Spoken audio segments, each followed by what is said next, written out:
नमो विष्णुपादाय कृष्णपृष्ठाय भूतले श्रीमते भक्तिवेदांत स्वामिनिति नामिने नमस्ते सारस्वते देवे गौरवाणी प्रचारिणे निर्विशेष शून्यवादी पाश्चात्यदेशतारिणे वाञ्छाकल्पतरुभ्यश्च कृपा सिन्धुभ्येव च पतितानां पावनेभ्यो वैष्णवेभ्यो नमो नमः।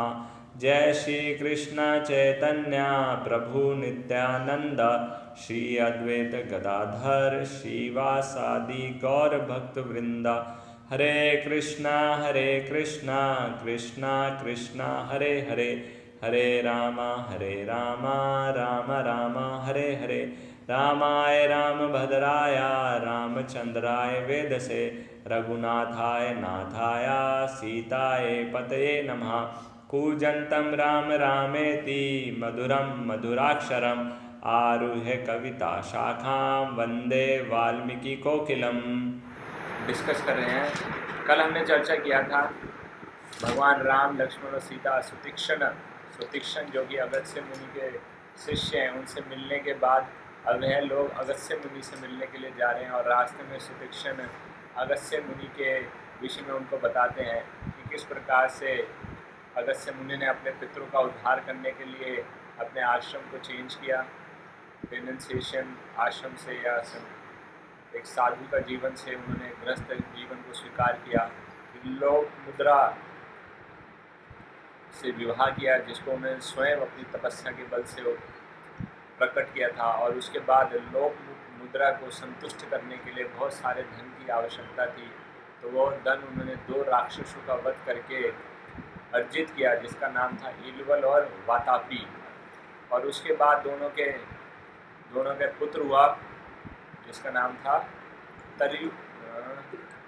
त्रिदस्यु, और जिसके कारण से उनके पूर्वजों का एक तरह से उद्धार हुआ। और इसके आगे की चर्चा हम आज करेंगे।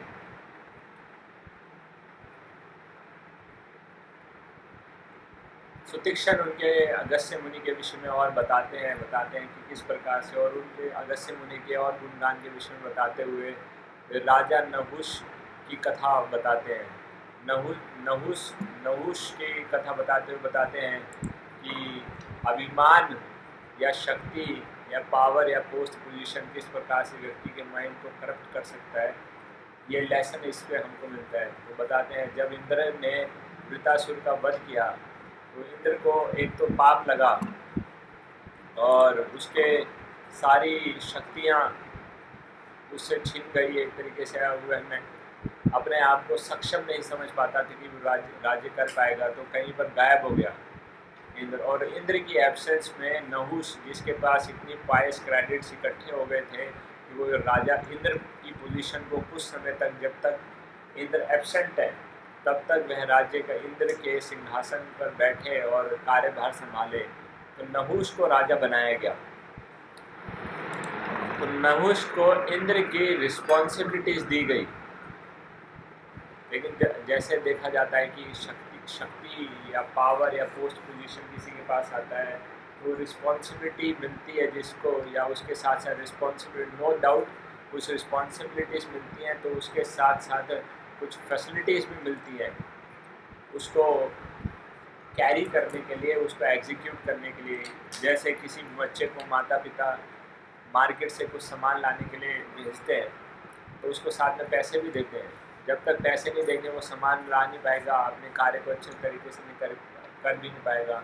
तो एक तरीके से फैसिलिटी है। आप बच्चा उसका गलत इस्तेमाल करे तो ये उचित नहीं है। इसी प्रकार से नहुष, उसको वो शक्ति इंद्रासन प्राप्त हो गया, लेकिन वह उसके सर पर चढ़ गया और वह भूल गया कि ये पोस्ट या पावर जो उसको दी गई है वह टेम्परेरी है। जैसे एक बार क्या हुआ, आप लोग ने सबने शायद सुना होगा, आर्नोल्ड श्वार्ज़नेगर के बारे में सुना हुआ है। आर्नोल्ड टर्मिनेटर का हीरो है। नहीं सुना है? ऐसा कैसे हो गया? टर्मिनेटर देखनी पड़ेगी उसके लिए। तो मैं टर्मिनेटर का प्रीचिंग नहीं कर रहा हूँ, लेकिन उसके विषय में बता रहा हूँ। बहुत बड़ा बॉडी बिल्डर है आर्नोल्ड, फिर उसके बाद मूवीज़ में आया, तो टर्मिनेटर सीरीज़ की मूवीज़ बनाई, 4th तक आ गई है उसकी, और वो वर्ल्ड चैम्पियन भी रहा है अपनी बॉडी बिल्डिंग में, और उसके बाद वह मेयर भी बना एक यूएस की सिटी का। तो जब वह मेयर था तब उसको एक होटल का उद्घाटन करने के लिए बुलाया गया, और जब होटल का उद्घाटन करने के लिए उसने अपने ही स्टैचू को अनकवर किया, यानी उसका स्टैचू था जिसमें अपनी वो बॉडीज दिखा रहा है इस प्रकार से, और होटल वालों ने उससे प्रॉमिस किया कि आप जब भी हमारे होटल में आएंगे हम आपको फ्री रूम अवेलेबल कराएंगे। तो उनकी एक फ़ोटो सोशल मीडिया पर आजकल पोस्ट है कि जब वो मेयर नहीं रहे, होटल के पास गए, मुझे रूम दे दो, तो होटल वालों ने मना कर दिया, बोले फ्री तो नहीं दे पाएंगे, आपको पे करना पड़ेगा। तो उन्होंने अपने ही स्टैचू के सामने स्लीपिंग बैग लगाया और सो गए, और फिर उसको ट्वीट किया कि वक्त बदलता है, और जब वक्त बदलता है तो जब लोगों को लगता है कि अब आप उनके काम के नहीं रहे, तो वो आपका साथ छोड़ देते हैं। और ये पोस्ट पोजीशन बहुत लंबे समय तक नहीं है। कुछ लोग ऐसा बताते हैं कि ये फ़ोटो जेन्युइन नहीं है, वो उनकी शूटिंग के दौरान खींचा गया था। एनीवेज जो भी हो, हमको मैसेज तो मिलता है, जो मैसेज उन्होंने भेजा ट्वीट करके, वो तो हमको वो सही मैसेज है कि पोस्ट और पोजीशन जो है टाइम्स बदल जाने के बाद उसमें ज़रूर बदलाव आता है। तो इसलिए अपनी पोजीशन का, अपनी पोस्ट का, उसके ऊपर, या जो हमारे पास धन है, जो हमारे पास शक्ति है या फिर बुद्धि है, उस पर विश्वास नहीं करना चाहिए, क्योंकि ये बहुत कम समय के लिए है ना। इस प्रकार से दूसरा एग्जाम्पल आता है ना मोहम्मद अली का, अपने आप को I am the greatest, I am the greatest, फिर बाद में कुछ सालों बाद उसको पूरा किया उन्होंने, फिल्म द ब्लैंक्स रह गया था, उसको पूरा करना हुआ, आई एम द ग्रेटेस्ट फूल। क्योंकि वह अपनी शक्ति खो बैठा और एक चाय का कप भी नहीं उठा पाता था। एनीवेज, तो नहुष के साथ कुछ ऐसा हुआ, तो शक्ति उसके दिमाग पर चढ़ गई, और जब उस शची देवी को उसने देखा तो उसे लगा मैं इंद्र हूँ, तो इंद्राणी का संग भी करने का मेरे को मौका प्राप्त होना चाहिए। इंद्राणी को अप्रोच किया, शची देवी को अप्रोच किया, उनको कहा कि मैं तुम्हारा संग करना चाहता हूँ। अब थोड़ी सी इंटेलिजेंस थी, उन्होंने उससे ज़बरदस्ती पंगा नहीं लिया, उन्होंने अपने गुरु से चर्चा किया, बृहस्पति जी से। उन्होंने बताया जिस कार्य करने से यह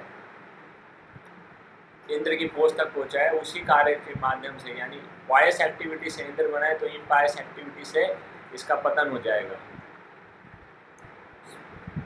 बृहस्पति जी के द्वारा सजेस्ट किए जाने पर इंद्राणी ने नहुष के सामने शर्त रखी कि अगर आप ऐसी पालकी में बैठकर आएंगे जिसको कि बहुत बड़े साधुओं ने उठा रखा होगा, तो मैं आपसे आपका संग करने के लिए तैयार हूँ। इसने बोला इसमें क्या बड़ी बात है, मैं इंद्र हूँ। इसने लगा दिए बड़े बड़े साधु, उसमें एक अगस्त्य मुनि भी थे, और अब ये साधु हैं, इतना वीक बॉडी बिल्डर तो है नहीं आर्नोल्ड की तरह की उठा के कभी उठाई भी नहीं है पालकी।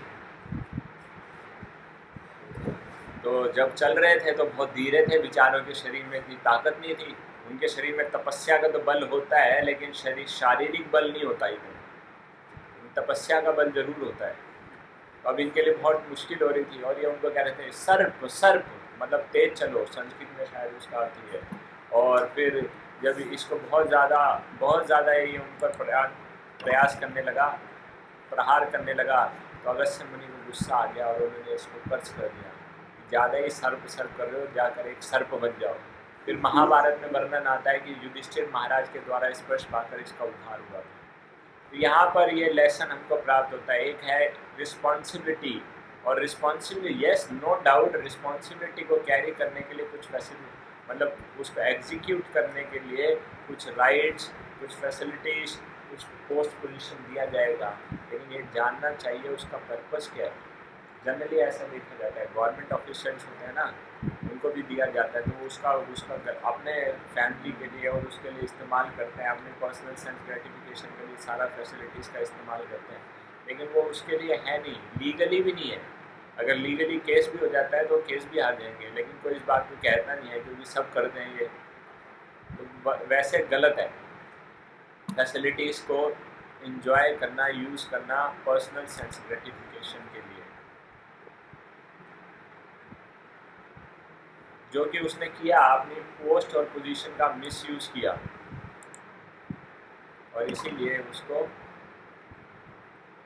श्राप झेलना पड़ा और अपनी पोजीशन से नीचे गिर गया। इसके बाद वे लोग जाते हैं अगस्त्य मुनि जी से मिलने के लिए और अगस्त्य मुनि से मिलते हैं।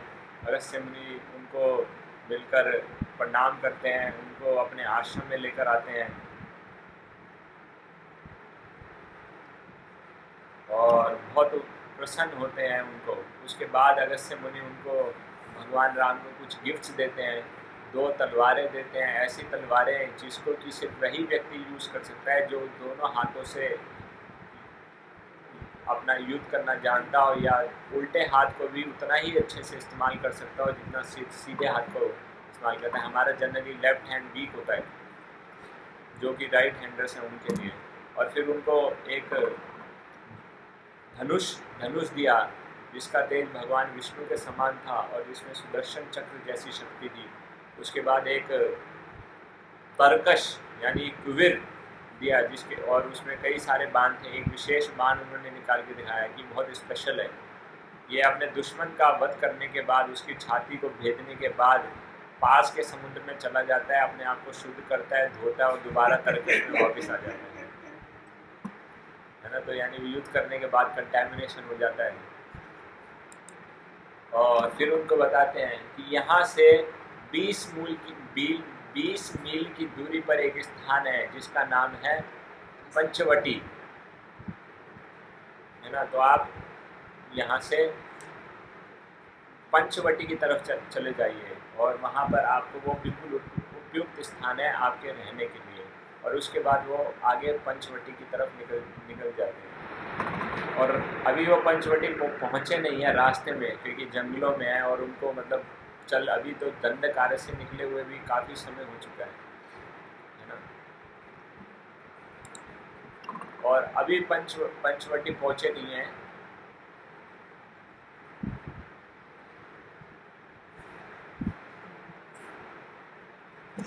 दंडक अरण्य। और रास्ते में उनको एक झील दिखाई देती है। तो झील देखकर माता सीता कहती हैं, ये झील को देखकर मुझको तो 5 अप्सरा नामक झील के विषय में याद आ रहा है। 5 अप्सरा, उस झील का नाम था 5 अप्सरा झील या 5 अप्सरा लेक, ठीक है, जो कि हमने वो कई सालों पहले उन्होंने देखी थी। तो लक्ष्मण भी बताते हैं कि लक्ष्मण जी अब उनकी बात को कहते हैं कि यश, उस झील से हमको जो लेसन प्राप्त हुआ, मुझे लगता है कि लक्ष्मण जी ऐसा कह रहे हैं कि 11 सालों में वह हमारा सबसे इम्पोर्टेंट लेसन हमको अभी तक प्राप्त हुआ है। यानी कि अब उनको कितने साल हो चुके हैं जंगलों में? 11 साल हो चुके हैं। और अभी चित्रकूट पहुँचेंगे, फिर आखिरी के 3 साल पंचवटी पहुँचेंगे और आखिर के 3 साल वहाँ पर बिताएंगे, ठीक है। और फिर लक्ष्मण जी बताते हैं कि सुनने का कितना महत्व है, ये उस झील पर जाकर हमको पता चला। किस प्रकार से? जब हमने उस झील को देखा, इतना सुंदर उसके आसपास का वातावरण था, इतना सुंदर उसका जल था, निर्मल और शुद्ध, शीतल, स्वच्छ। हमको लगा कि बहुत अच्छा स्थान है। लेकिन जब हमको संतों के द्वारा, साधुओं के द्वारा वहाँ की कथा बताई गई, तब हमको पता लगा और फिर बताया कि सुनना कितना जरूरी है, सुनना बहुत महत्वपूर्ण है।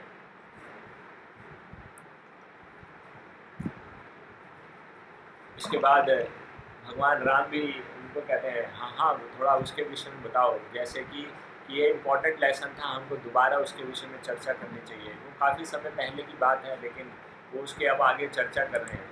और फिर लक्ष्मण जी उसको बहुत अच्छे तरीके से उस कहानी को दोबारा बताते हैं। तो भगवान की कहानी सुनने में ज़्यादा रुचि नहीं थी।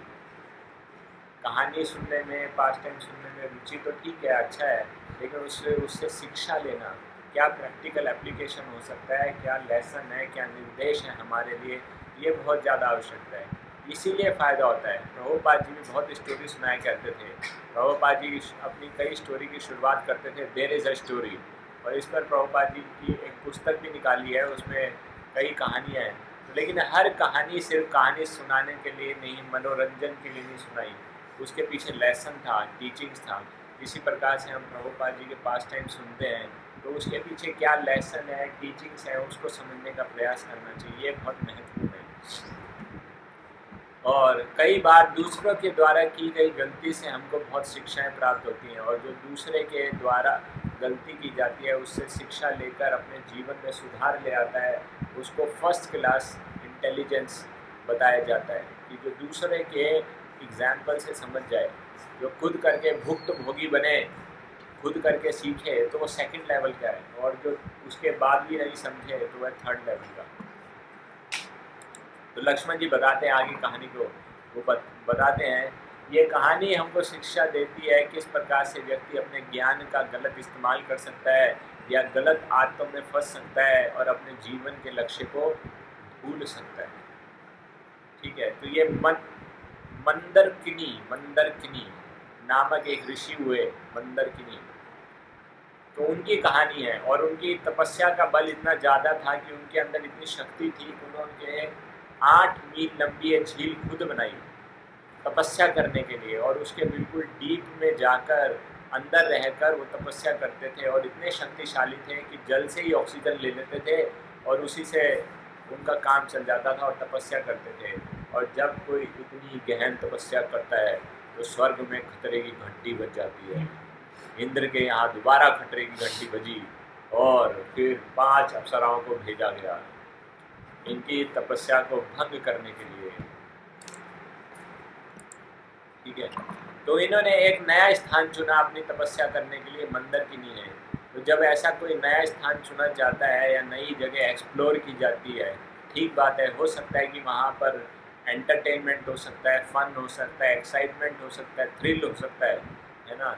लेकिन ऐसे नया स्थान है जहाँ पर कभी कोई आया नहीं, किसी कोई उस स्थान पे चला नहीं, तो उसमें खतरा कहाँ पर हो सकता है हमको पता नहीं। कब किस समय पे कोई खतरा कैसे आ जाए कि पता नहीं है, पहली बार है, अभी किसी को एक्सपीरियंस नहीं है। तो इसीलिए विशेष रूप से भक्ति के मार्ग में बताया जाता है कि ये अकेला चलना, नया रास्ता, अपना रास्ता खुद ढूंढ लूँगा, मैं अपने रास्ते खुद बनाता हूँ, ये बहुत खतरा हो सकता है। भक्ति में सेफ पोजीशन है, महाजना येन गथा सपंथा, इस प्रकार से पहले भी चर्चा कर चुके हैं, अभी डिटेल में नहीं जाएंगे उसकी। लेकिन वाल्मीकि मुनि जब उनके की कथा बताते हुए, जब भगवान राम उनके साथ जा रहे थे, जब वाल्मीकि मुनि हाँ सूखी नदी उसको क्रॉस किया था, तब उन्होंने चर्चा किया था, विश्वामित्र, वाल्मीकि नहीं, विश्वामित्र, यश। तो ये 5 अप्सराओं को भेजा गया जो कि बहुत सुंदर थी और बहुत एक्सपर्ट भी थी अपने कार्य में, और उन्होंने आकर बहुत सुंदर नृत्य करना शुरू कर दिया। कुछ समय तक मंदरकिनी ने अपने आप को रोकने का प्रयास किया, लेकिन बहुत ज़्यादा समय तक अपने आप को रोक नहीं पाए और उन्होंने उनका संग कर लिया और सारा उनका गोल, अब अपने गोल से बिल्कुल भटक गए और भूल गए कि उन्होंने किस लिए ये झील को बनाया था, उनका क्या लक्ष्य था, और यह सब छोड़कर वो उनके साथ जीवन बिताने लगे। तो ऐसा बताते हैं कि अभी तक वो चर्चा जब कर रहे हैं, कई सालों पहले मिले थे और अभी तक जब चर्चा कर रहे हैं, कि ऐसा बताते हैं कि वो अभी तक इसी कार्य में लगे हैं, यानी अब उनका गोल साइड हो गया। तो जब वो कहते हैं ना, सावधानी हटी और दुर्घटना घटी। तो टेम्पटेशंस या ऐसे जब भी आती हैं जीवन में, तो व्यक्ति को गोल से भटका सकते हैं। इसलिए व्यक्ति को बहुत सतर्क रहने की आवश्यकता है, नहीं तो उसका बहुत सारा समय वेस्ट हो सकता है। वो जैसे बताते हैं कि अगर कंप्यूटर में एक वायरस आ जाए तो कई बार उसको स्कैन करने में, फॉर्मेट करने में कितना समय वेस्ट हो जाता है, और कितना डाटा करप्ट कर देगा, कितनी फाइल्स को डिलीट कर देगा, तो कौन सा कार्य दोबारा से शुरू करना पड़ेगा, हम कह नहीं सकते। तो ये टेम्पटेशन भी एक प्रकार का वायरस है जो कि हमारे को करप्ट कर सकता है, और हमारे को फिर कितनी मेहनत दोबारा से करनी पड़ेगी इसका हम अंदाज़ा भी नहीं लगा सकते। इसलिए बहुत सतर्क रहना चाहिए। और नहीं तो बहुत बड़ा नुकसान हो सकता है, जिस प्रकार से यहाँ पर देखा गया। इसके बाद वे आगे चलते हैं, आगे जाते हैं तो रास्ते में एक चोटी के ऊपर इनको एक बहुत बड़ा वल्चर गिद्ध दिखाई देता है। और वह अभी तक तो शांत बैठा हुआ था, लेकिन जैसे इन तीनों को देखता है उड़कर इनके पास आने लगता है। और इतना बड़ा गिद्ध जब उड़ने लगता है तो पेड़, छोटे पेड़ जब वो सारे फड़फड़ाने लगते हैं। आज आई थी ना आंधी, उसी प्रकार से देखा जैसे वैसी स्थिति होने लगी। और सारे जंगल के पक्षी, जानवर वो डर के इधर उधर भागने लगे। लक्ष्मण जी को लगा ये गिद्ध हमको देखकर हम पे आक्रमण करने आ रहा है। तो लक्ष्मण जी तुरंत तैयार हो गए, तुरंत अपना बाण तैयार कर दिया, बोले आक्रमण करूं। लेकिन आक्रमण करने से पहले भगवान राम से थोड़ा क्लैरिफाई किया। भगवान राम ने आंखों में इशारा किया कि अभी आवश्यकता नहीं है, अभी स्थिति को पूरा समझने दो, जायजा लेने दो। तो उन्होंने एक्शन लेने से पहले क्लैरिफाई करना बहुत ज़रूरी समझा। तो ये बहुत इम्पोर्टेंट प्रिंसिपल है कि हमको क्लैरिफाई कर लेना चाहिए पहले, कोई भी एक्शन कर लेने से पहले, ठीक है। और कभी हम जाते भी हैं, कोई किसी सीनियर को अप्रोच करते हैं या कहीं पर भी जाते हैं, किसी से कोई हमको सेवा है, परमिशन लेना है, तो उसमें भी जाकर सबसे पहले अपनी स्थिति को क्लैरिफाई करना चाहिए कि मैं क्यों आया हूँ, क्या सेवा है, क्या एक्सपेक्टेशंस है ना। उसके बाद पूछना चाहिए कि हो सकता है कि नहीं। हम जनरली ऐसे देखा जाते हैं और कहते हैं ये सेवा कर दीजिए, तो उससे कई बार इतना अच्छा रिस्पांस नहीं मिल पाता, क्योंकि देखा जाता है कि यहाँ पर वो रिलेशनशिप को इतना वैल्यू नहीं किया गया, जैसे एक तरीके से थोप दिया गया है। लेकिन जब रिलेशनशिप को वैल्यू किया जाता है तो दूसरे व्यक्ति की ओपिनियन को लिया जाता है और उनसे रिक्वेस्ट किया जाता है और उनको पूरी स्थिति के बारे में बताकर क्लैरिफाई किया जाता है। तो ये बहुत आवश्यक है, प्रैक्टिकल रूप से इसको हमें देखना चाहिए। तो लक्ष्मण जी ने एक तरीके से क्लैरिफाई का, भगवान राम ने उनको इशारा किया, नहीं अभी वेट करो, देखे तो सही इस पक्षी के मन में क्या है, पूरी स्थिति समझने दो। और जटायु भी थोड़ा उनके आपस में जेस्चर को देखकर समझ गए, तो इसीलिए उन्होंने अपनी स्पीड को थोड़ा सा स्लो किया, बहुत स्लोली ग्लाइड करते हुए, है ना। अगर वैसे ही आते तो उनको शायद बहुत स्लोली ग्लाइड करते हुए पास की एक छोटी चट्टान के ऊपर बैठ गए और फिर उनसे आकर प्रश्न करते हैं, ठीक है, कि वो दिखने में क्योंकि बहुत ही दिव्य व्यक्तित्व है उनका, बहुत दिव्य अपीयरेंस है, तो उनसे कहते हैं कि मैं आप लोगों से पूछ सकता हूँ क्या, जो दिव्य पुरुष आप लोग इस जंगल में हैं, आप लोग कौन हैं और क्यों इस जंगल में, बियाबान जंगल में भटक रहे हैं, आपका इन जंगलों में क्या काम।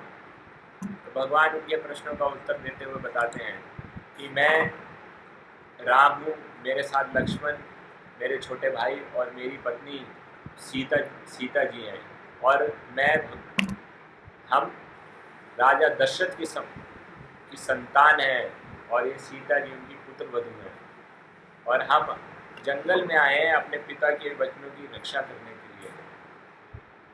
और हमको अगस्त्य मुनि जी के द्वारा भेजा गया है कि हमारा बचा हुआ 3 साल का जो समय है वह हम पंचवटी में बिताएं। जटायु जब दशरथ महाराज की बात सुनते हैं, अरे दशरथ तो मेरे बहुत पुराने मित्र हैं, और बताइए कैसे हैं वो, कैसे हाल चाल है उनके, अब तक तो बहुत वृद्ध हो गए होंगे। भगवान राम उनको बताते हैं कि दशरथ अब नहीं रहे और वह अपनी लीला को समाप्त कर चुके हैं। और जब जटायु इस बात को सुनते हैं तुरंत बेहोश होकर गिर जाते हैं। अच्छा, एकदम से बेहोश होकर गिर जाते हैं। भगवान राम थोड़ा सा जल उनके ऊपर डालते हैं, उनको उठाते हैं और उनको अपनी बाहों में लेते हैं। तो जटायु को थोड़ा सा रिलीफ महसूस होता है। और फिर उसके बाद जटायु उनसे कहते हैं कि मैं इसी स्थान पर रहता हूँ और आप मुझे मौका दीजिए आपकी सेवा करने के लिए। आप जो 3 साल यहाँ पर रहेंगे, मैं आप लोगों की पूरा रक्षा करूँगा। इस क्षेत्र को मैं पूरा स्कैन कर सकता हूँ। मेरी दृष्टि इतनी तेज है कि इस क्षेत्र को पूरा स्कैन कर सकता हूँ। तो आप जिस स्थान पर रहेंगे मैं उसको स्कैन करूँगा। और जब आप बाहर जाते हैं, राम और लक्ष्मण जब बाहर जाते हैं आश्रम से, तो माता सीता की देख रेख करने के लिए मैं उपस्थित रहूँगा।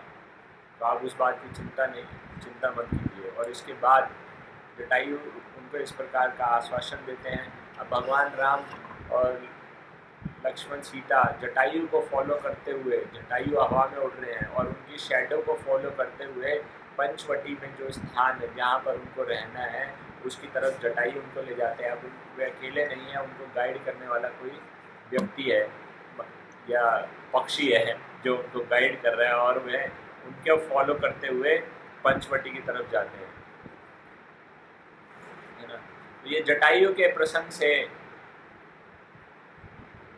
कुछ एक शिक्षाएं हमको प्राप्त होती हैं कि जटायु, है ना, कि जटायु की स्पीशीज क्या है, पक्षी है। भगवान राम एक एक पुरुष है, लेकिन फिर भी देखा गया कि दोनों में अच्छा संबंध स्थापित हो गया, दोनों में बहुत अच्छी मित्रता हो गई। और क्यों, इसका क्या कारण है? इसका कारण है कि दोनों दोनों का जो माइंड सेट है वो मिल गया, या इंटेंशन मिल गया।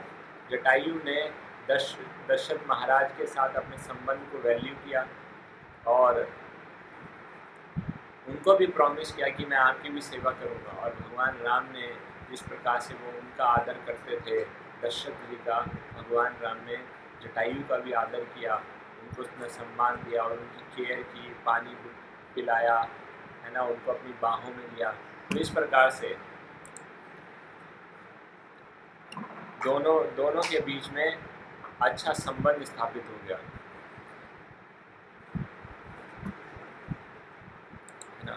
और तो यहाँ पर ये भी बता रहे हैं, वो उसकी बात करते हैं ना कि एल्टीट्यूड और लैटिट्यूड की बात करते हैं। दोनों के एल्टीट्यूड और लैटिट्यूड में बहुत फ़र्क है। कैसे वो ग्राउंड पे जो व्यक्ति होता है उसका एल्टीट्यूड और लैटिट्यूड बहुत डिफरेंट होता है। जो हवा में उड़ता है उसका एल्टीट्यूड और लैटिट्यूड, यानी उसका जो हवा में उड़ता है उसका थिंकिंग प्रोसेस, उसका सब कुछ अलग हो सकता है।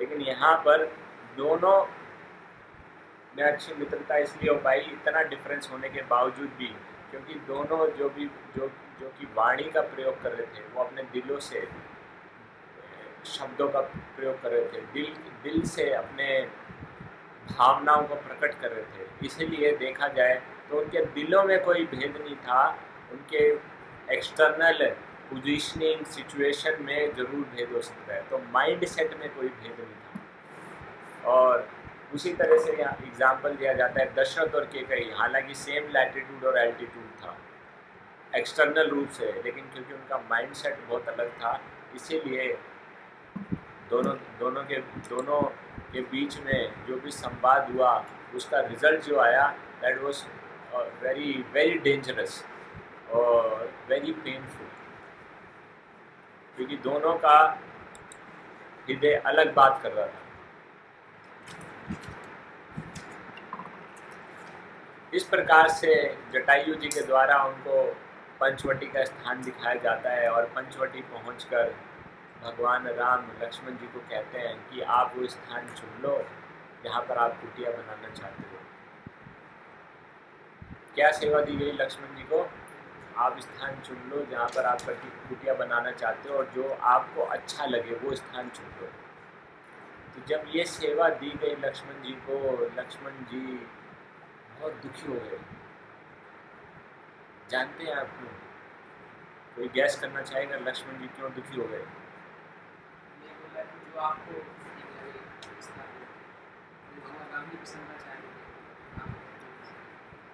बहुत इम्पोर्टेंट लेसन इस एपिसोड से हमको प्राप्त होता है कि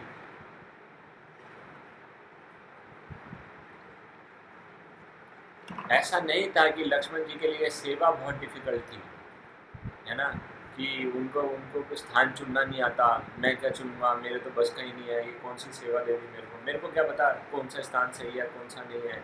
ऐसा नहीं था। और ऐसा भी नहीं था कि वो डिसीज़न लेने में उनको किसी प्रकार से कोई चैलेंज आता था, वो डिसीज़न लेने की क्षमता भी रखते थे। तो उनको ये था कि उनके पहले तो ये उनके मन में आ रहा था डिसीज़न लेना भगवान राम के बिहाफ पे, उनके बिहाफ पे डिसीज़न लेना, और वो भी उनकी प्रेजेंस में। तो ये बात उनको बिल्कुल भी हजम नहीं होती कि कैसे उनके बिहाफ में, उनकी प्रेजेंस में, एब्सेंस में है तो चलो लेगा जाना। और कभी कोई साइन करते हैं ना फॉर, और फॉर साइन करते हैं और वो व्यक्ति की एब्सेंस में है, लेकिन उस व्यक्ति की प्रेजेंस में फॉर करके मतलब साइन कोई और व्यक्ति कर दे तो उसको क्या माना जाता है? हाँ, वो चीटिंग केस होता है। अगर तो चेक पे उसकी प्रेजेंस में, वैसे तो वैसे चेक इतना वो नहीं है प्रेजेंस या एब्सेंस, लेकिन अगर कोई और साइन कर देता है डॉक्यूमेंट्स किसी तारीख पे एब्सेंस में, प्रेजेंस में तो और भी बहुत बड़ी बात है कि, और यही नहीं करना चाहते थे वो, इस यही उनके लिए सबसे बड़ी दिक्कत थी, उनके बिहाफ पे डिसीजन लेना, वो भी उनके प्रेजेंस में। तो लक्ष्मण जी की स्थिति बहुत बहुत दयनीय सी हो गई थी। उनको ऐसे लगा था कि उनको जैसे जार में बंद कर दिया और उसके अंदर वो छटपटा रहे हैं, और मतलब ऐसा उनको महसूस होने लगा कि बहुत दयनीय उनकी स्थिति है, और वो तो रोने ही लगे। और भगवान से जाकर वो कहते हैं, सबसे पहली बात जो भगवान के पास जाकर कहते हैं कि आप मुझको इंडिपेंडेंस मत दीजिए, मुझको इंडिपेंडेंस नहीं चाहिए। कैसी अजीब सी बात है, कौन व्यक्ति इंडिपेंडेंस नहीं चाहता। इंडिपेंडेंस मूवमेंट हुआ पूरा, इतने लाखों लोगों ने जान गंवा दी अपनी इंडिपेंडेंस के लिए। स्वतंत्रता मेरा जन्म सिद्ध अधिकार है और मैं इसको लेकर ही रहूँगा। और जीव का ये स्वाभाविक वृत्ति है, या ये उसकी प्रवृत्ति है। जब तक उसकी अनर्थ निवृत्ति नहीं हो जाती तब तक उसकी ये प्रवृत्ति बनी रहती है कि वो स्वतंत्र होना चाहता है और अपने ऊपर कंट्रोल नहीं चाहता, शासन नहीं चाहता, किसी की बात सुनना नहीं चाहता। ये बद्ध जीव का स्वभाव है। लेकिन लक्ष्मण जी हमको बहुत इम्पोर्टेंट लेसन दे रहे हैं। लक्ष्मण जी बता रहे हैं कि हमको मुझे इंडिपेंडेंस नहीं चाहिए।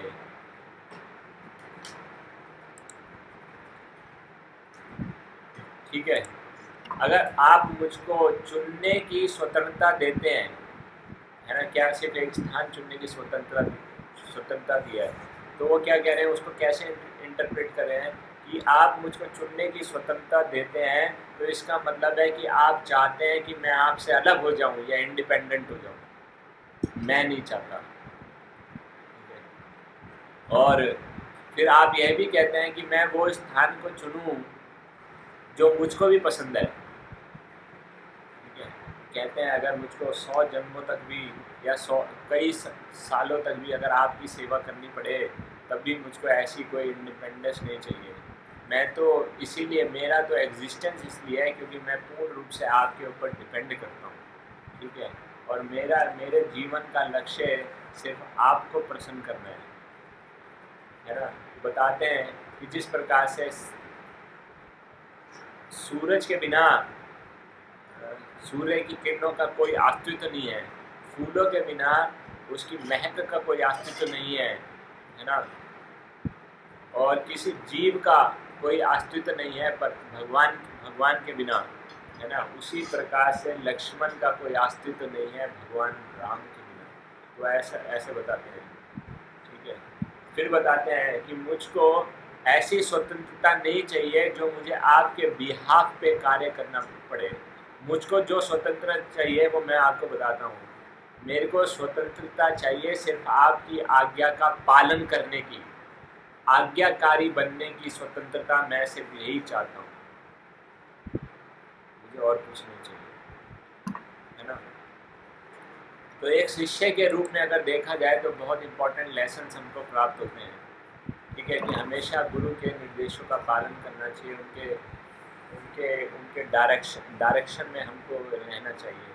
प्रहलाद महाराज की क्वालिटीज़ का वर्णन करते हैं नारद मुनि, और उनकी क्वालिटीज़ का वर्णन करते हुए बताते हैं कि प्रहलाद महाराज के 2 विशेष गुण हैं। ठीक है, एक बताते हैं कि दासवत दासवत सनत अंग सनत आर्य अंग्रही, है ना।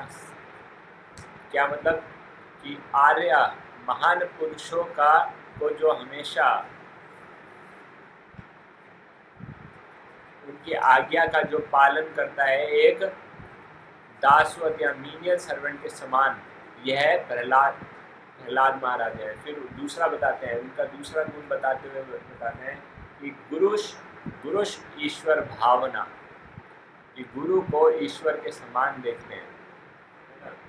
तो यानी कि वही बात है यहाँ पर है कि उनको, जैसे लक्ष्मण कह रहे हैं यहाँ पर कि मेरे को क्या चाहिए, चुनने की स्वतंत्रता नहीं चाहिए, आज्ञा पालन करने की स्वतंत्रता चाहिए। तो एक शिष्य के लिए यही स्वतंत्रता सबसे बड़ी स्वतंत्रता है कि वह गुरु का आज्ञा का हर स्थिति में पालन करना चाहते हैं। और जैसे बताते हैं कि अगर चुनने सबसे बड़ी स्वतंत्रता चुनने की स्वतंत्रता है ना। सबसे बड़ी स्वतंत्रता कि आप सेलेक्ट कर सकते हैं, जो आपको पसंद है वो आप सेलेक्ट कर सकते हैं, ठीक है। तो सबसे बड़ा चुनाव क्या होगा फिर? सबसे बड़ा चुनाव होगा, अगर आपको स्वतंत्रता दे दी जाए कि आप चुन सकते हैं, तो सबसे बड़ा चुनाव होगा ऐसे व्यक्ति का चयन करना जो आपके लिए सही चुनाव कर सके।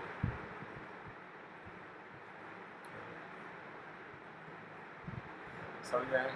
ऐसे व्यक्ति का चुनाव करना जो आपके लिए सही चुनाव कर सके। यानी अगर इसको देखा जाए कि गुरु का चयन इसलिए किया जाता है, गुरु पर पूर्ण विश्वास रखा जाता है कि जो वो हमारे लिए निर्देश देंगे, जो हमारे लिए सेवा का चयन करेंगे, जो फैसिलिटीज़ का चयन करेंगे, जो भी सर्कमस्टांसेस सिचुएशन का चयन हमारे लिए करेंगे, वो हमारे भले के लिए, हमारी आध्यात्मिक जीवन में प्रगति के लिए है।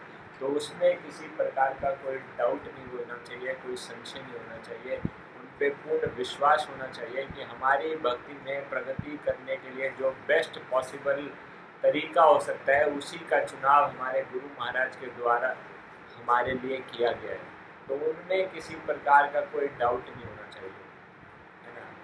तो ये अगर कोई डाउट करना है कि किसको चुनूं किसको नहीं चुनूं, ये गुरु का चुनाव करने से पहले देखा जा सकता है किसको गुरु बनाऊं।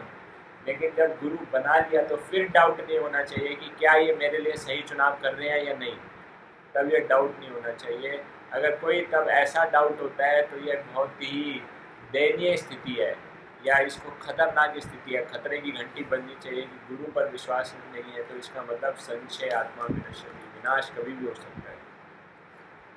तो इस प्रसंग से हमको शिक्षा मिलती है हमको किस चीज़ का चुनाव करना चाहिए। भगवान राम थोड़ा मुस्कुराते हैं, लक्ष्मण जी के मूड को समझ जाते हैं, है ना, और फिर एक स्थान का चयन करते हैं, 5 बरगद के पेड़ के बीचों बीच थोड़ा उठा हुआ स्थान, और वह बताते हैं कि आप इस स्थान को कर कुटिया बना सकते हैं। तो भगवान राम ने जब यह निर्णय लिया तो उन्होंने सभी के 3 लोग थे, तीनों के इंटरेस्ट का ख्याल रखा। ऐसा नहीं है कि सिर्फ अपना ही जो मेरे लिए बेस्ट है उसका चुनाव कर लिया, क्योंकि 3 लोग वहाँ पर रहेंगे, तो इसलिए उन्होंने चुनाव किया उसका, कि उन्होंने उस स्थान का चुनाव किया कि माता सीता को क्या पसंद है, फूल वाले वृक्ष पसंद है, आसपास बहुत ज़्यादा फूल होने चाहिए, इसलिए उसके पास बहुत ज़्यादा फूल थे। और फिर दूसरा कि भगवान राम को जो सीनिक दृश्य, प्राकृतिक दृश्य देखना बहुत सुंदर लगता था उस स्थान से, क्योंकि ऊंचा था, दिखाई देते। और लक्ष्मण जी उनको सेवा करनी पड़ेगी तो जल का स्रोत, नदी इत्यादि पास होना चाहिए, तो वो भी था। तो तीनों की आवश्यकताओं का, चॉइस का, नीड का ध्यान रखते हुए ऐसा स्थान चुना किया गया ताकि किसी को भी किसी प्रकार की असुविधा ना हो, या तीनों पसंद आए। तो ये यानी कि शेयर्ड ओपिनियन या शेयर्ड इंटरेस्ट, एक तरीके से अपने ही केवल इंटरेस्ट का ध्यान नहीं रखा, दूसरों की आवश्यकताओं का, नीड, इंटरेस्ट, कंसर्न का सभी का ध्यान रखते हुए उन्होंने ऐसा स्थान चुना। तो ये बहुत आवश्यक है। जब आप आपस में ग्रुप में रहते हैं, सेवा करते हैं फैमिली मेम्बर्स, तो जो मुझको पसंद है वही करना, वही कार्य करना, है ना, तो ये उतना उचित नहीं है। दूसरे की पसंद का भी ख्याल रखना चाहिए। इससे संबंध और मधुर होते हैं जब दूसरों की संबंध को भी का सेंसिटिवली ध्यान रखा जाएगा। और कुछ दिनों के बाद लक्ष्मण जी ने बहुत सुंदर कुटिया तैयार कर दी और माता सीता और भगवान राम को दिखाने के लिए लाए। तो भगवान राम ने उसको कहा बहुत सुंदर है, आइडियल प्लेस, आइडियल हाउस और आइडियल ब्रदर। इस प्रकार से उन्होंने लक्ष्मण जी का गुणगान किया कि स्थान बहुत सुंदर है और आपने बहुत सुंदर घर बनाया है रहने के लिए, और साथ ही साथ आप भी उतने ही सक्षम हैं, दक्ष हैं सेवा करने में। तो इस प्रकार से उन्होंने उस लक्ष्मण जी की तारीफ की, है ना। तो ये एप्रिसिएशन बहुत बड़ा रोल प्ले करती है एक रिलेशनशिप को आगे डेवलप करने के लिए। तो एप्रिसिएशन क्या है? एप्रिसिएशन गुल्लक में डाले गए वो सिक्कों के समान है जो धीरे धीरे बहुत बड़ा बैंक बैलेंस बन जाता है। अगर गुल्लक खाली रहेगा, उसमें सिक्के नहीं डाले जाएंगे, तो क्या समय आने पर उसको निकाला जा सकता है? नहीं निकाल सकते। तो इसलिए समय समय पर एप्रिसिएशन नाम के सिक्के गुल्लक में डालते रहने चाहिए। और कब अगर ज़रूरत पड़ेगी, कोरोना काल में आवश्यकता पड़ेगी अगर, है तो फिर उसमें यानी कि मुसीबत के समय आवश्यकता पड़ेगी, तब उसको निकाल कर इस्तेमाल किया जा सकता है, यानी विड्रॉ किया जा सकता है। लेकिन जब नॉर्मल डेज हैं, है ना, और उसमें कलेक्शन नहीं किया गया एप्रिसिएशंस का, तो जब समस्याएं आएंगी और तब रिलेशनशिप में हम विड्रॉ करना चाहेंगे तो विड्रॉ नहीं कर पाएंगे, क्योंकि गुल्लक खाली है, कोई डिपॉजिट किया नहीं है, और उतना हम निकाल नहीं सकते जो हमने डिपॉजिट नहीं किया है। इसलिए रिलेशनशिप में एप्रिसिएशन का के नाम का डिपॉजिट होना रेगुलर इंटरवल्स पे, समय समय पर, हर छोटी बात के लिए, इसलिए एक दूसरे को अप्रिशिएट करना बहुत ज़रूरी है। और नाम के लिए नहीं, दिल से धन्यवाद कहना चाहिए, है ना, और महसूस करना चाहिए कि इन्होंने ये बहुत अच्छा सेवा किया है, बहुत अच्छा कार्य किया है। ठीक है, तो एप्रिसिएशन के लिए बताते हैं राइट प्रपोर्शन में, राइट टाइम पे बहुत आवश्यक है। ठीक है, और फिर उसके बाद भगवान राम लक्ष्मण जी को ग्लोरीफाई करते हुए कहते हैं कि आप भावज्ञ हैं, कृतज्ञ हैं और धर्मज्ञ हैं। तो भावज्ञ क्यों? क्योंकि आप दूसरे के भावों को अच्छी तरह से जानते हैं, दूसरे के मूड को, और क्योंकि आपने मेरे मूड को अच्छी तरह से समझ लिया कि, है ना, ये रूम आपने हमारे लिए, मेरे लिए और सीता के लिए बनाया है, और इसमें हम दोनों आराम से समय बिता सकते हैं, एकांत में समय बिता सकते हैं, उसके लिए परफेक्ट है। तो हमारे मूड को समझा, इसलिए आप भावज्ञ हैं, दूसरे को मूड को समझने वाले। फिर बोलते हैं कृतज्ञ। कृतज्ञ का जो यहाँ पर मीनिंग बताया गया है, may be one of the meaning ये भी होता होगा। वैसे तो कृतज्ञ का जो मीनिंग हम समझते हैं कि दूसरे के एहसान को याद रखने वाला या मानने वाला, बट यहाँ पर जो मीनिंग इसका इस्तेमाल किया गया है कि आप अपने कार्य में बहुत दक्ष हैं और आप जानते हैं कि जो आपको बताया जाए उसको कैसे करना है, उसमें बहुत एक्सपर्ट हैं। उस कार्य को करने में, जो आपको बताया गया उसको करने में बहुत ज़्यादा एक्सपर्ट हैं। अपने स्किल्स का, कॉम्पिटेंस का अच्छे से इस्तेमाल करके कैसे ऑर्डर को एग्जीक्यूट करना है, इंस्ट्रक्शंस को कैरी आउट करना है, आप अच्छी तरह से जानते हैं, भली भांति जानते हैं। और फिर तीसरा बताते हैं धर्मज्ञ। धर्मज्ञ क्यों बताते हैं? कि आपने हमारे लिए बनाया रूम, अपने लिए नहीं बनाया। तो कैसे धर्मज्ञ हो गए? धर्मज्ञ इसलिए क्योंकि सेवक का धर्म अच्छे तरीके से जानते हैं कि सेवक का काम सेवा करना है, और सेवक का काम कोई फैसिलिटी को एंजॉय करना नहीं है, फैसिलिटी पर अपना अधिकार समझना नहीं है। सेवक का कार्य सिर्फ सेवा करना है, फैसिलिटीज़ नहीं है सेवा के लिए, उसका कोई अधिकार नहीं है फैसिलिटीज़ पे। तो सेवक सारी फैसिलिटीज़ अरेंज करता है, लेकिन उसका अधिकार नहीं है। आधा शेयर मिलना चाहिए, 30% मिलना चाहिए, 40% मिलना चाहिए। अगर इच्छा होगी मास्टर की तो वो दे सकते हैं, नहीं होगी तो नहीं देते। जिससे शिष्य का बताते हैं ना कर्तव्य कि गुरु के लिए भीख मांगना, गुरु के लिए दान को कलेक्ट करके लेके आना और सब कुछ 100% गुरु को दे देना। और अगर गुरु चाहे तो आपको देंगे, बोलेंगे भोजन करेंगे तो भोजन करो, तो भोजन करना चाहिए, और नहीं कहेंगे तो उस दिन उपवास रखना चाहिए। ये एक शिष्य का कर्तव्य है। तो धर्मज्ञ आप जानते हैं फैसिलिटीज़ की आपको कोई आवश्यकता नहीं है, ठीक है। और फिर बताते हैं इसके साथ साथ, ठीक है, आपके पास नॉलेज स्किल्स भी है, टैलेंट भी है, इसके साथ साथ आपके पास नॉलेज भी है कि क्या सही है और क्या गलत है, इस बात का भी ज्ञान है। ये भी बहुत आवश्यक है। स्किल और टैलेंट हो और लेकिन सही गलत का ज्ञान ना हो, है ना। जैसे एकलव्य, स्किल और टैलेंट तो था, सही गलत का ज्ञान नहीं था, और इसीलिए एक बेजुबान जानवर के मुंह में इतने बाण घुसा दिए। तो आप वैसे नहीं हैं, आपके पास ज्ञान भी है कि सही और गलत क्या है। तो ये 3 क्वालिटी जो बताई गई हैं एक शिष्य के लिए के जीवन में, उसको बहुत मदद कर सकती है भक्ति में आगे प्रगति करने के लिए। और ये गुरु को प्रसन्न करने के लिए तीनों गुण बहुत आवश्यक हैं। भावज्ञ यानी कि गुरु की भावनाओं को समझना, उनके मूड और मिशन को समझना, ये बहुत आवश्यक है ना। उनके मूड और मिशन के साथ अपने आप को अलाइन करना, ज़रूरत पड़े तो अपने आप को मोल्ड करना। जैसे हम चर्चा कर रहे थे कि कोई रेवोल्यूशन नहीं लाना और बगावत नहीं करना, कोई आंदोलन नहीं खड़ा कर देना कि गुरुजी तो समझते नहीं है, गुरुजी का भाव कुछ और है और मेरा सपना कुछ और है।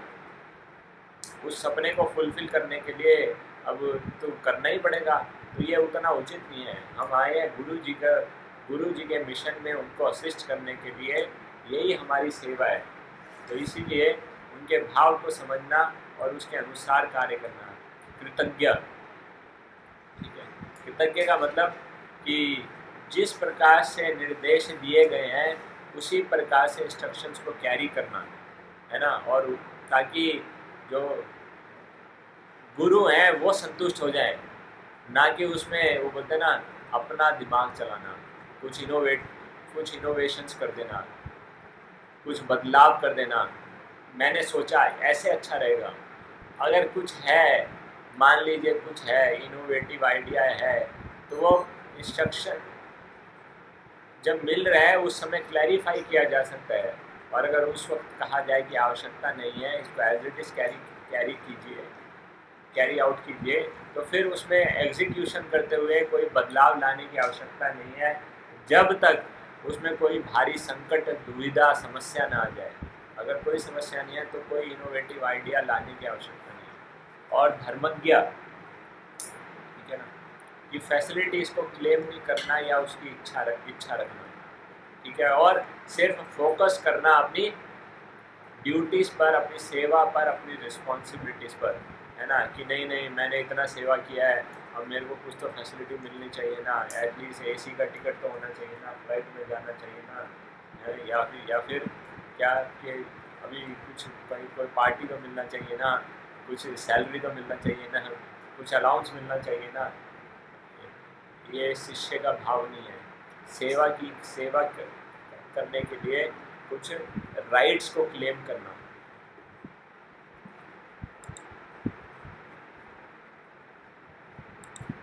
तो इस प्रकार से भगवान राम लक्ष्मण जी को ग्लोरीफाई करते हैं, और इस प्रकार से पंचवटी में उनको लगभग 2 साल बीत जाते हैं।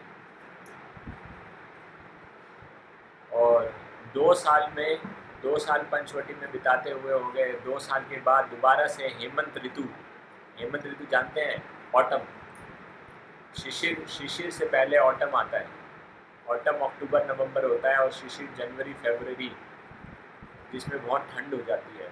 और तो अब वह नहाने के लिए जा रहे हैं। जब भी भगवान राम और सीता स्नान करने के लिए जाते थे तो लक्ष्मण जी उनके कपड़े को संभालते थे।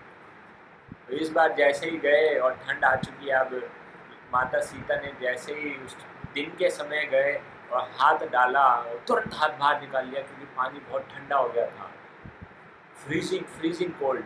अब लक्ष्मण जी जब इस स्थिति को देखते हैं तो उनको भरत जी की याद आ जाती है कि हम तो यहाँ पर हैं, ये अभी किस साइड है, साउथ की साइड में, नासिक हाँ, ये पंचवटी नासिक में है, और साउथ महाराष्ट्र है ना, तो और साउथ का साइड है, साउथ अभी पूरा शुरू नहीं हुआ है, लेकिन वहाँ पर भी बहुत ज़्यादा ठंड नहीं होती है, वहाँ पर ठंडा पानी है। तो और भरत जी कहाँ पर है, गोदावरी, सॉरी सॉरी सरयू सरयू सरयू इधर,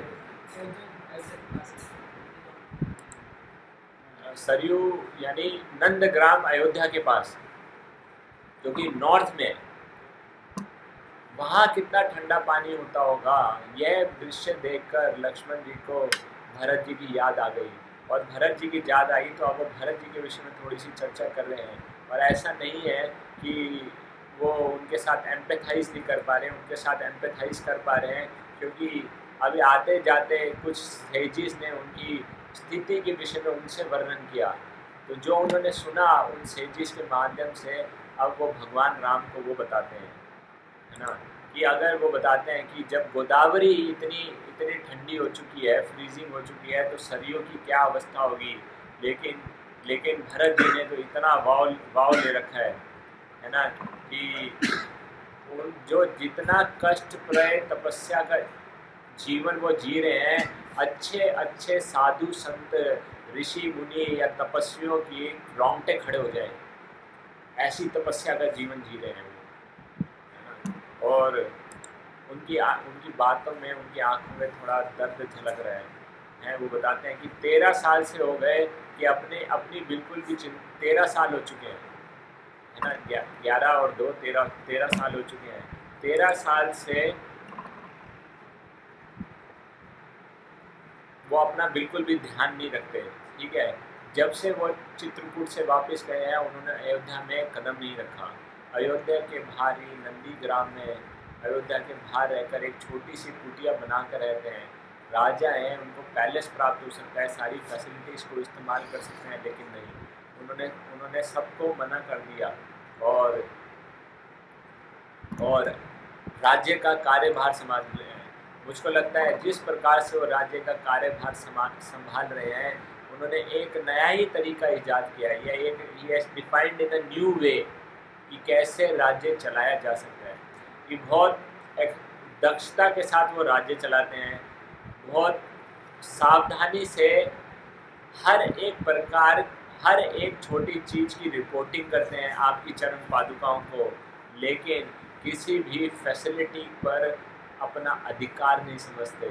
सेवा मेरा धर्म है, सेवा परमो धर्म, सिर्फ सेवा ही करना है, रिस्पॉन्सिबिलिटी मेरी ड्यूटी सिर्फ सेवा करने की है, लेकिन राइट किसी फैसिलिटी के ऊपर मेरा राइट नहीं है। नहुष के बिल्कुल उल्टा भरत महाराज जी यहाँ पर करने दिखा रहे हैं। नहुष ने बोला रिस्पॉन्सिबिलिटी मिली है तो राइट्स के साथ साथ फैसिलिटी भी मेरी होनी चाहिए। भरत महाराज को राइट्स मिल रहे हैं, राइट्स नहीं ले रहे, फैसिलिटीज़ नहीं ले रहे, सिर्फ रिस्पॉन्सिबिलिटी को स्वीकार किया है, ठीक है। और हर प्रकार की सुविधा का त्याग करके उन्होंने राज्य को बढ़ा दिया है। लक्ष्मण जी इस बात को बताते हैं कि मुझे लगता है राज्य को बढ़ा रहे हर दिशा में, 4-5 गुना बढ़ाकर ही आपको वापस देंगे, लेकिन ऐसा वर्णन आता है कि 9 गुना बढ़ाकर उन्होंने वापस दिया, ठीक है। और इतने ठंड के दिनों में भी भरत जी क्या करते हैं, ब्रह्म मुहूर्त से 2 घंटा पहले उठते हैं, और किसी के आने से पहले ही अपने डेली के नियम से, डेली जो क्या बोलते हैं उसको, डेली नित्य क्रियाएं जो करते हैं उससे फ्री हो जाते हैं, स्नान इत्यादि करते हैं। तो ऐसा नहीं है कि यह उनके लिए थोड़ा मुश्किल नहीं होता, लेकिन वो अपने आप को कोसते हैं, अपने आप को जिम्मेदार ठहराते हैं कि मैं बहुत पापी हूँ, और मेरे कारण ही, मुझ जैसे धूर्त दुष्ट व्यक्ति के कारण ही भगवान राम को ऐसी तपस्या का जीवन जीना पड़ रहा है। तो हर समय भगवान राम की तपस्या का ध्यान रखते हैं, अपने लिए नहीं। वे ये नहीं सोचते हाय हाय 2 बजे उठना पड़ रहा है, इतनी ठंड में 2 बजे उठना है। ऐसे नहीं, भगवान राम कैसा जीवन जी रहे होंगे जिसका कारण मैं हूँ। बोले मैं ऐसा पापी हूँ, ऐसा धूर्त हूँ, मेरा कोई दर्शन भी कर लेगा सुबह सुबह तो उसका पूरा दिन खराब हो जाएगा, इसलिए मेरा कोई चेहरा नहीं देखे, दुर्भाग्यशाली चेहरा ना देखे कोई दिन के, और उसका दिन खराब ना हो, इसीलिए किसी के आने से पहले ही वह सुबह सुबह नित्य कर्म क्रियाओं से मुक्त हो जाते हैं, ताकि और किसी को कष्ट में नहीं डालना चाहते हैं। और वो यह भी महसूस करते हैं, मतलब कि ये ठंड उनके लिए ज़्यादा कष्टप्रद नहीं है, लेकिन उनको ज़्यादा दिक्कत क्या होती है कि वो जब आपका कष्ट महसूस करते हैं और किसी और को अपना दुर्भाग्यशाली चेहरा अगर किसी को दिखाना, ये उनको ज़्यादा कष्टप्रद लगता है। ठीक है। और जिस प्रकार से आपने प्रण किया है कि आप कंदमूल खाएंगे, साधारण भोजन करेंगे, तो उसने भी राजभोग का त्याग कर दिया है।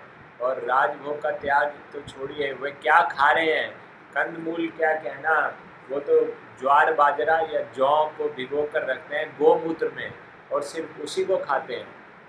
कि मैं भगवान राम जैसा ऑपुलेंट नहीं खा सकता हूँ, मतलब उनके बराबर का नहीं, ऑपुलेंट तो नहीं है लेकिन उनके बराबर की नहीं खा सकता हूँ। तो हमेशा कि भगवान राम की कैसी स्थिति होगी, वो क्या खाते होंगे, जंगल में उनको क्या खाने को मिलता होगा। और जब सोने की बारी आती है तो वो देखते हैं कि कैसे ज़मीन पर भगवान राम सोते होंगे, उनके पास कोई गद्दा नहीं है, कोई पलंग नहीं है, कोई बेड नहीं है, तो कैसे सोते होंगे। और फिर वो क्योंकि ज़मीन पर सोते हैं तो मैं कैसे ज़मीन पर सो सकता हूँ, तो 2 फुट ज़मीन के नीचे गड्ढा करके, जब ज़मीन के अंदर गड्ढा हो जाता है तो वो ठंडा हो जाता है। तो वो ज़मीन के अंदर गड्ढा करके 2 फीट गड्ढा करके उसमें सोते हैं कि भगवान राम ज़मीन पर सोते हैं तो उनके समान मैं स्तर पर नहीं सो सकता। इतनी ज़्यादा कष्टों को वो उठा रहे हैं। ठीक है। अपना बिल्कुल ध्यान नहीं रखते, अपने स्वास्थ्य का बिल्कुल ध्यान नहीं रखते, है ना। और हर दिन लेकिन एक चीज़ का ज़रूर ध्यान रखते हैं कि मेरी गलती है, मेरी गलती है, मेरी गलती है, सारा मेरी गलती के कारण, क्योंकि वो अपने आप को रिमोट कॉज तो मानते ही हैं कि अगर मैं ना होता तो माता कैकेयी के मन में ऐसा विचार ही नहीं आता, तो जड़ तो मैं ही हूँ, जड़ तो मैं ही हूँ। तो इसके कारण ही भगवान राम को अयोध्या से जाना पड़ा, वनवास में कष्ट जीवन बिताना पड़ा। तो इसीलिए हमेशा अपने आप को कोसते हैं कि मैं बहुत ही पापी हूँ, दुष्ट हूँ। ठीक है। और यह सोच कर कि भगवान के कष्ट कितने अधिक होंगे, इस बात के लिए रोते हैं। अपने कष्टों के लिए उन्होंने आज तक, कहते हैं ना, आज तक एक शब्द भी नहीं बोला, बोलते ना, चू भी नहीं किया, एक शब्द भी नहीं बोला, कभी ऐसा नहीं, कभी किसी तपस्या को मेंशन नहीं किया, कभी किसी असुविधा को उन्होंने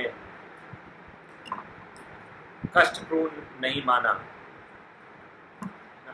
ये भरत जी का चरित्र का वर्णन कर रहे हैं, तो इससे कुछ शिक्षाएं हम अपने जीवन में ले सकते हैं। ठीक है। तो एक लीडर को जब सेवा दी जाती है तो उसके लिए उसको क्या एम्फेसाइज करना चाहिए, उसको सेवा, रिस्पॉन्सिबिलिटी या अपनी ड्यूटीज़ को प्रायोरिटीज़ पे रखना चाहिए, ना कि फैसिलिटीज़ को। और फैसिलिटीज़ की कंडीशंस नहीं लगानी चाहिए कि जब तक ये फैसिलिटीज़ प्राप्त नहीं होंगी हम ये सेवा नहीं कर पाएंगे। फैसिलिटीज़ जो प्राप्त हुई हैं उसी के अंदर रहते हुए अपना बेस्ट प्रयास करना चाहिए। कभी फैसिलिटी के लिए कहा जा सकता है तो ठीक है, नहीं है तब भी ठीक है, पूरा प्रयास करेंगे। गौर गोविंद स्वामी महाराज को प्रभुपाद जी ने उड़ीसा भेजा प्रचार करने के लिए। उन्होंने कहा, उड़िया थे, उन्होंने कहा प्रभुपाद जी कुछ किताबें, कुछ शिष्य, कुछ धन दे दीजिए। प्रभुपाद जी ने बोला कुछ भी नहीं मिलेगा, मेरे को मेरे गुरु महाराज ने कुछ नहीं दिया था, तुम्हें भी कुछ नहीं मिलेगा। और जाओ किताबें ट्रांसलेट करो, धन डोनेशन मांगो और सब कुछ अपने आप करो और बनाओ। तो ऐसा नहीं है। वो मन को कसोटते आ गया, यार इतना पैसा इस्कॉन के अंदर दे दो यार, थोड़ा सा पैसा है, थोड़ा पैसा नहीं दे सकते हैं, क्या हो गया, उसको तो दे रहे हैं, मुझको नहीं दे सकते। वहाँ मंदिर बना रहे, इतना बड़ा, लाखों करोड़ों रुपया लगा रहे हैं, तो क्या मेरे को 1-2 लाख नहीं कह सकते? तो इतने लोग हैं, है ना, इतने ब्रह्मचारी हैं, 500 ब्रह्मचारी हैं मायापुर में, एक तो हमको दे दो। ऐसा भाव बहुत आसानी से आता नहीं। प्रभु जी जो गौर गोविंद स्वामी महाराज ने जीवन दिया, जब शुरुआत में गए तो लैंड ही था सिर्फ, कुटिया तक नहीं थी, तो उन्होंने कुटिया बनाई, तो प्रभुपाद जी के लिए पहले कुटिया बनाई। तब तक सीवर का बहुत बड़ा पाइप होता है ना, उसके अंदर रहते थे। और कोई वो कहते हैं ना, कभी उन्होंने कुछ कहानी कि मुझको फैसिलिटीज चाहिए। और जब प्रभुपाद जी आए वहाँ पर पहली बार, तो 5 स्टार में प्रभुपाद जी का बुकिंग किया। प्रभुपाद जी बोले नहीं, उसी कुटिया में रहूँगा जो कुटिया मेरे शिष्य ने मेरे लिए बनाई है। तो इस प्रकार से ये आदान प्रदान होता है शिष्य का और गुरु का। तो फैसिलिटीज़ की चिंता नहीं करनी चाहिए, रिस्पॉन्सिबिलिटीज़ की चिंता करनी चाहिए,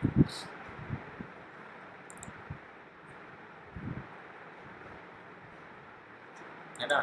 तो और जहाँ तक फैसिलिटीज़ की बात है, तो फैसिलिटीज़ किसके लिए हैं? गुरुजनों के लिए हैं, भगवान के लिए हैं, हमारे लिए नहीं है। हमको उसका यूटिलाइजेशन नहीं करना चाहिए। और दूसरा, भरत जी ने जो दिखाया, भरत जी ने सारा ब्लेम अपने ऊपर लिया, किसी को दोष नहीं दिया, सारा ब्लेम अपने ऊपर लिया। तो जब ब्लेम लेना कोई सीख जाता है, गलती को मानना सीख जाता है, तो उसका टॉलरेंस विकसित होता है ना। और जब टॉलरेंस बढ़ता है तो फिर व्यक्ति कष्टप्राय स्थिति को आसानी से सह सकता है, जैसा कि वो आसानी से कर पा रहे थे, है ना। नहीं, अगर वो कभी वो बोलते हैं ना, ये गाना कभी नहीं गाते थे वो, हमसे कहा भूल हुई जो ये सजा हमका मिली, है ना। हम कभी कभी ऐसा होता है, जरा सी कुछ बात हो जाए, प्रभु जी आप मुझको ही कहते हो, बस मुझे ही कहते हो आप, मतलब ये क्या चक्कर है, मेरे में गलती नजर आती है आपको, आप उसको भी तो देखो, उसकी गलती भी तो है, कुछ उसकी गलती भी होगी। प्रभु जी ताली एक हाथ से नहीं बनती, ताली एक हाथ से नहीं बजती, इट टेक्स 2 to tango। मतलब आपने उसको तो क्लीन चिट दे दी और मुझको सारा दोष मेरे ऊपर मर दिया, उसका भी कुछ रोल होगा उसका। ऐसा नहीं है, ऐसा नहीं करना चाहिए, इससे कुछ फ़ायदा नहीं होने वाला। तो वो देखेंगे जो सीनियर्स हैं उनको, मैं ये नहीं कह रहा कि अपनी स्थिति को कभी क्लैरिफाई नहीं करना चाहिए, लेकिन दूसरे पर ब्लेम करने की बजाय अगर हम देखें कि मेरे में क्या सुधार की आवश्यकता है, तो उससे स्थिति ज़्यादा अच्छे से सुलझ पाएगी।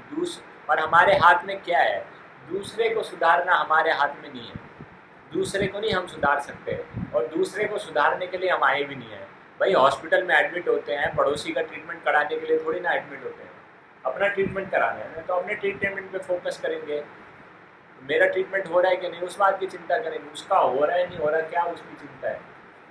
तो आप प्रभु जी आप बोलेंगे कैसी बात कर दी आपने, ये तो अभी तक तो हमने सुना है कि जन्म सार्थक करी कर परोपकार। हाँ ठीक है, वो बात ठीक है, लेकिन क्या हमारे को जिम्मेदारी दी गई है उसका ट्रीटमेंट करने के लिए? क्या हम इतने ठीक हो गए हैं जो उसका ट्रीटमेंट कर पाएँ? तो जिसकी सेवा है उसको करने दीजिए, जब हमको ये सेवा दी जाएगी तो वो सेवा भी करेंगे। जब तक नहीं है तो अपने ऊपर ही ध्यान रखें, जन्म सार्थक कर लेते हैं, परोपकार करते रहेंगे, फिर सारा जीवन परोपकार ही करना है।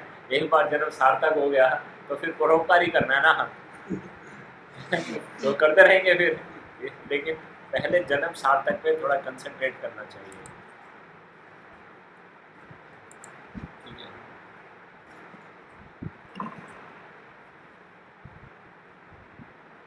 और है ना, अब भरत जी इतना अपने आप को कोस रहे हैं,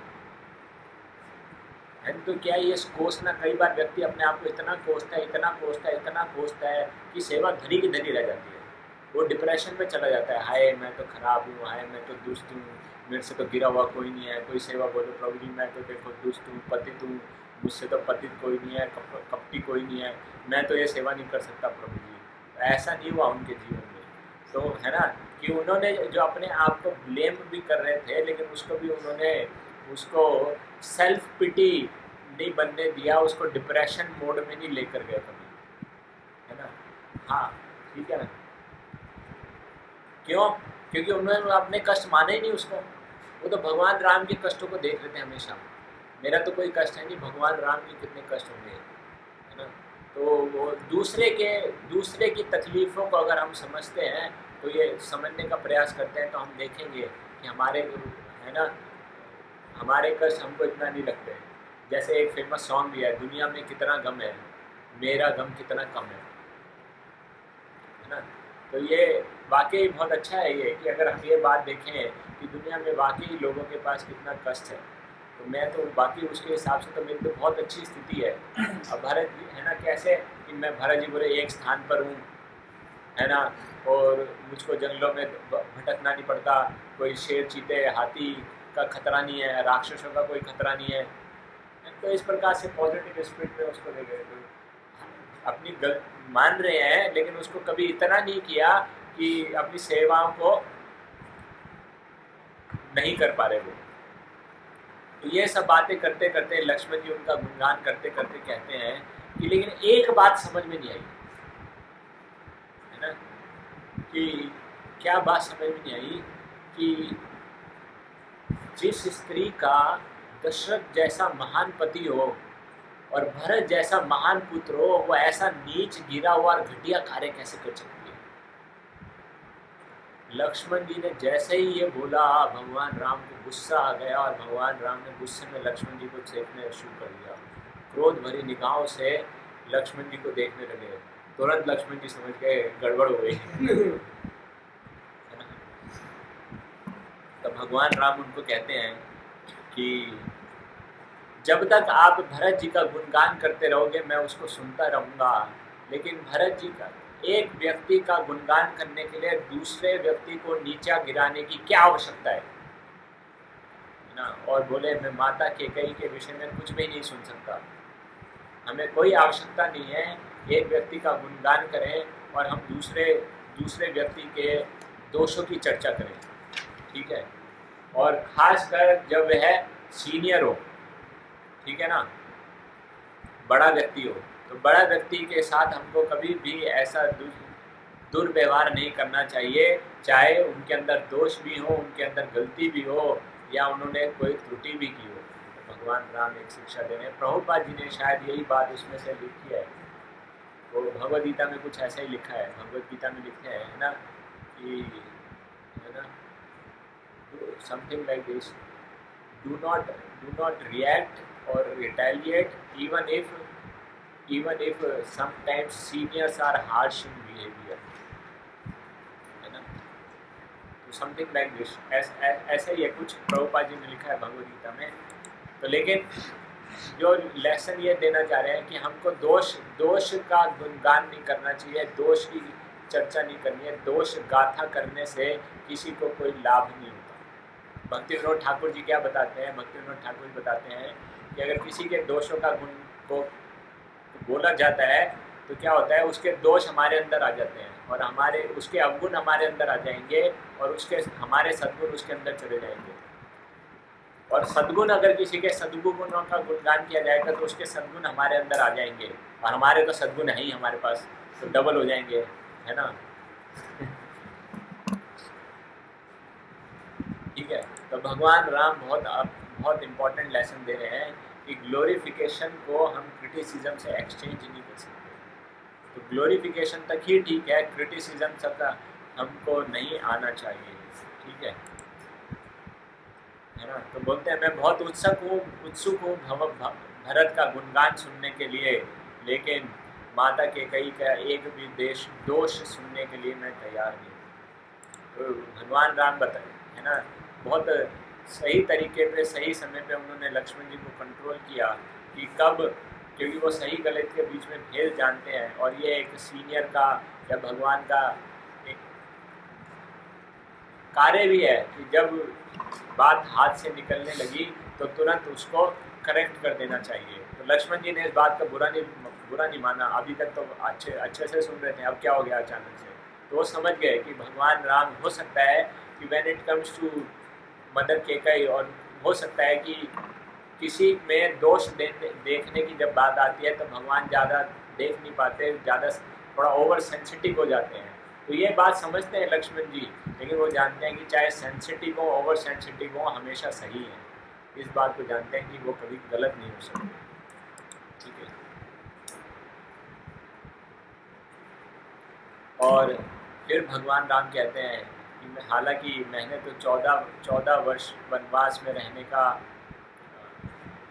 प्रण लिया है, लेकिन लक्ष्मण जी भरत जी के साथ तो ऐसी कोई समस्या नहीं है ना, तो हमको क्या करना चाहिए, हमको तुरंत वापस चले जाना चाहिए। मेरी इच्छा कर रही है कि हम पहले ही वापस चले जाएं और भरत जो इतने कष्टों को झेल रहा है उसे उसके कष्टों से हम छुटकारा दिला दें। हमको तुरंत ही वापस जाना चाहिए। और ये बात कहते कहते भगवान राम की आंखों से बहुत आंसू आने लगते हैं।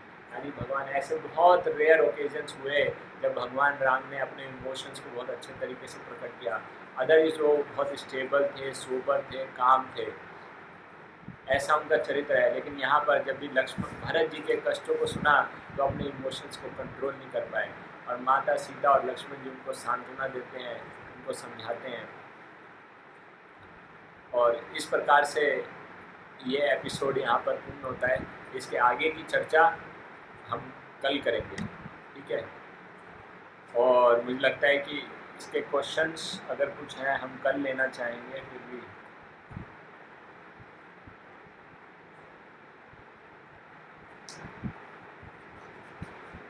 ठीक है, मैं एक दो प्रश्न लेता हूँ। इसमें एक प्रश्न है कि इनिशिएटिंग गुरुज डेविएट हो जाते हैं। देखिए प्रभु जी, ठीक बात है, जब डेविएशन की बारी आती है और गुरुज की बारी आती है, ब्लाइंड फॉलोइंग में थोड़ा सा डिफरेंस होता है। ब्लाइंड फॉलोइंग नहीं करना, इसीलिए गुरु साधु और शास्त्र का चेक एंड बैलेंस सिस्टम है, उसको अपने जीवन में अपनाना चाहिए। कि देखना चाहिए कि गुरु जी जो निर्देश दे रहे हैं और गुरु जी जो कार्य कर रहे हैं वो शास्त्रों के अनुसार है और उसको दूसरे साधु भी अप्रिशिएट करते हैं, एक्नॉलेज करते हैं। और जब तक ये चलता रहेगा तब तक हम ब्लाइंड फॉलोइंग से बचे रहेंगे। और हो सकता है कि अगर किसी गुरु का पतन भी हो जाता है, मान लीजिए पतन भी हो जाता है, तो हो सकता है कि उनकी किस लिमिटेशन के कारण पतन हो गया हो और उनका इंटेंशन, अनर्थ किसी के ऊपर भी हावी हो सकते हैं लेकिन उनका इंटेंशन अभी भी ठीक है। तो हम उनसे इंस्ट्रक्शन लेना शायद बंद कर सकते हैं आध्यात्मिक प्रगति के लिए, लेकिन उनसे संबंध विच्छेद करने की हो सकता है आवश्यकता ना हो जब तक वो लॉयल हैं इस्कॉन के प्रति, प्रभुपाद के प्रति, और उन्होंने अपनी गलती को स्वीकार कर लिया है। कैसे गुरु जी, अगर मान लीजिए तैराकी के लिए हम जाते हैं, कोई सीनियर भक्त डूब रहा है तो उसको बचाने नहीं जाएंगे, नहीं सीनियर है क्या करें।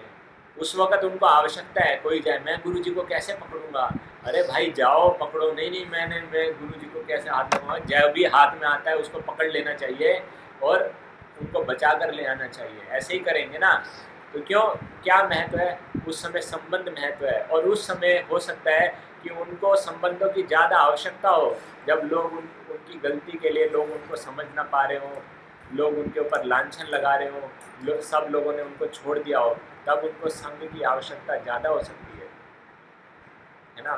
तो हो सकता है उनका इंटेंशन सही हो लेकिन अनर्थों के कारण गलती हो गई हो। अभी जब इंटेंशन करप्ट है तो अगर ऐसा होता है तो जीबीसी का कार्य है, वो इसको देखते हैं और वो डिक्लेयर भी कर देते हैं ओपनली अभी कि ऐसे ऐसे इनका जीवन में दिक्कत आ रहा है और इनसे अलग रह सकते हैं, ठीक है। लेकिन गुरु साधु शास्त्र का हमको हमेशा करना चाहिए। तो एक क्वेश्चन और है ये जो टेम्पटेशंस को लेकर है और regarding watching TV, favourite serials और मूवीज एक्सेट्रा, है ना, या एडवर्टीजमेंट्स, कार्टून्स एक्सेट्रा। तो यस, ये टेम्पटेशंस हो सकता है, पुरानी आदतों के कारण ये बहुत हैवी भी हो सकता है। कुछ लोगों की ज़्यादा रुचि होती है पास्ट में जिन्होंने ऐसा समय बहुत बिताया है, तो पुराने संस्कार दोबारा आ सकते हैं। तो इसको हमको कैसे हल करने का इसका तरीका है, इसको हम पहले भी डिस्कस किया था। ये तरीका भगवद गीता में दिया गया है कि लोअर टेस्ट को गिव अप करने के लिए हमको हाइयर टेस्ट डेवलप करना चाहिए। और जब तक हाइयर टेस्ट अगर नहीं डेवलप हो रहा है तो कोई बात नहीं, हाइयर इंगेजमेंट देना चाहिए। विश्याविनी निवर्तन्ते निराहारस्य देहिना रसवर्जम रसोप्यस्य परम दृष्ट्वा निवर्तते, है ना।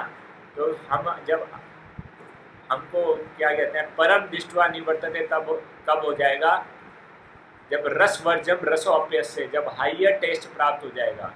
तो यानी जो ये लोअर टेस्ट है अपने आप छूट जाएगा।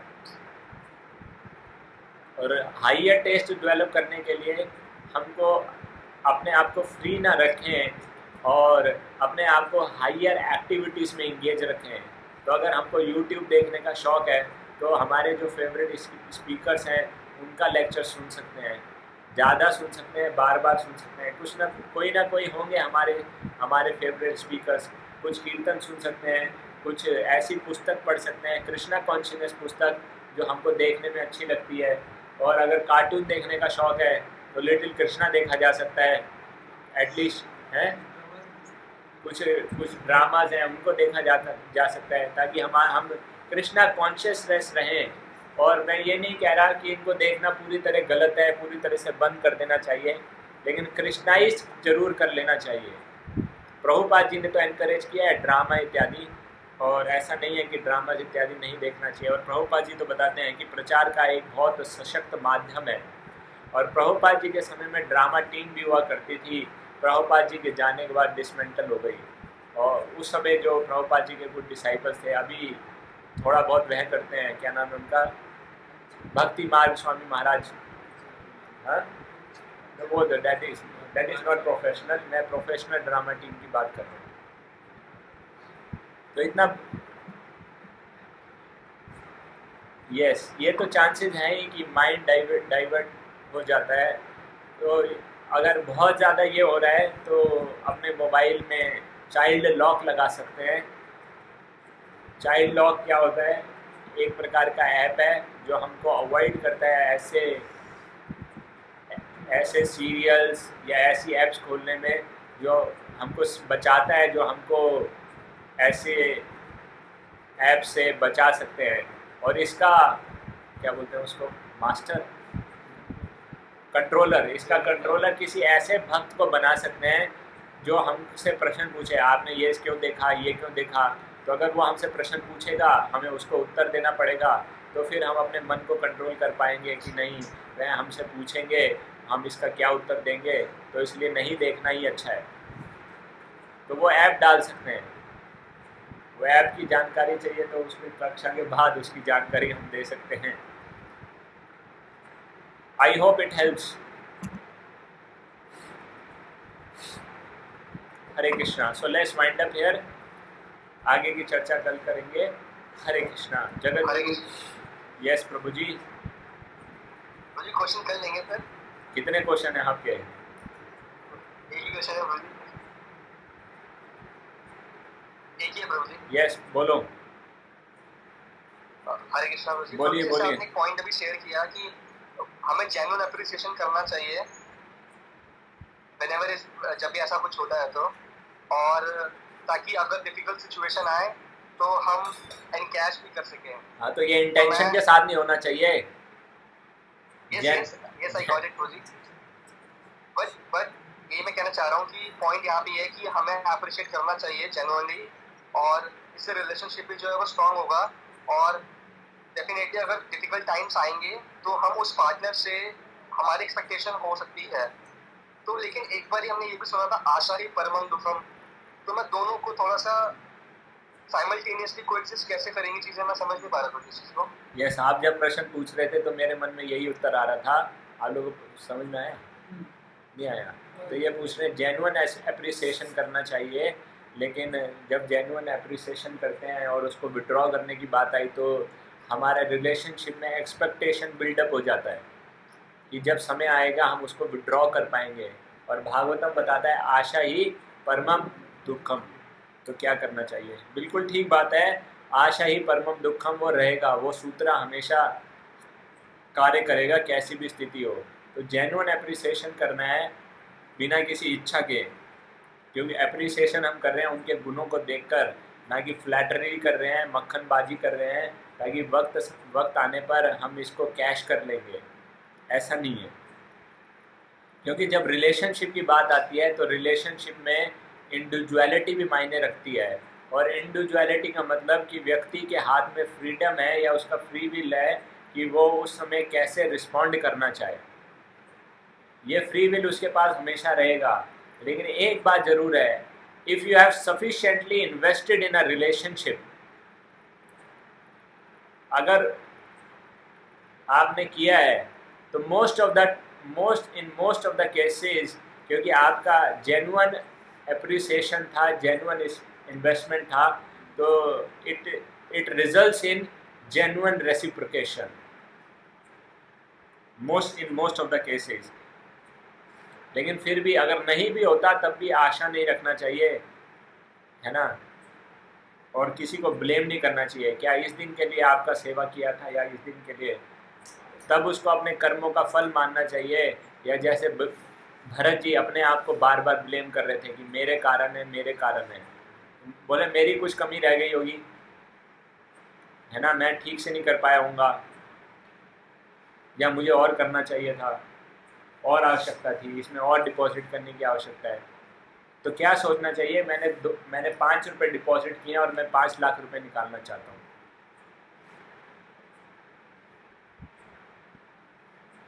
I hope it helps. Yes, Guruji.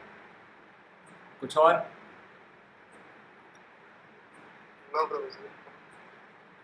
I mean, relationships are like that only. We keep on investing and never think about withdrawing. When the time will come, है ना, then the time will let us know कि whether we have invested sufficiently or nicely. ठीक है ना, हमको ये उम्मीद नहीं रखनी चाहिए कि हमने सफिशेंटली इन्वेस्ट कर लिया है, कभी भी सफिशेंट नहीं मानना चाहिए उसको, ठीक है। लेकिन genuine appreciation results in genuine reciprocation, ये प्रिंसिपल भी है, तो ये भी कार्य करेगा। ऐसी बात नहीं है कि ये कार्य बिल्कुल नहीं करेगा, लेकिन अगर कुछ केसेस में नहीं भी करेगा तो हम उसके लिए हम कुछ कर नहीं सकते, उसको कर्मों का फल ही मानना चाहिए, ठीक है। Hare Krishna. So let's wind up here. Sitaram Lakshman Hanuman की जगत गुरु शील प्रभुपाद की निताई गौर प्रेमानंदे। हरि हरि बोल।